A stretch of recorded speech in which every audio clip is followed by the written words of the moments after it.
ღაბაში არ არის მხოლოდ სუპინატორი. ღაბაში შესაძლებელია იყოს სუპინატორი, პრონატორი, ორთოპედიული კორექტორი, დიაბეტური სპორტული კორექტორი. როდის ეს არის ფექსაცნოში ჩასაფენი, თუ ვინმე მარიცის, ესე ქვია ღაბაში. როდის ღაბაში არ არის მხოლოდ სუპინატორი.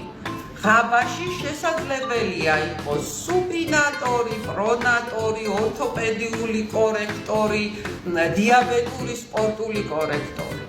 როდის ეს არის ფექსაცნოში ჩასაფენი, თუ ვინმე მარიცის, ესე ქვია ღაბაში. როდის არ ექნება იმ ხერხემალზე მუშაობას, თუ იქ ტერფი არის დეფორმირებული, ის უნდა დადგეს სწორ პოზიციაში, თორე იმუშავებთ ამ ხერხემალზე, ტყუილა გადახდილი თანხა იქნება და ნუ შემდეგ გამოდიხარ და ისე დადიხარ, ხო, დეფორმულად და ეს წყალში იქნება ამ თელაში კომან. ორი წამით ვიტყვი ხერხემალზე ეთოს სიტყვას. სკოლიოზი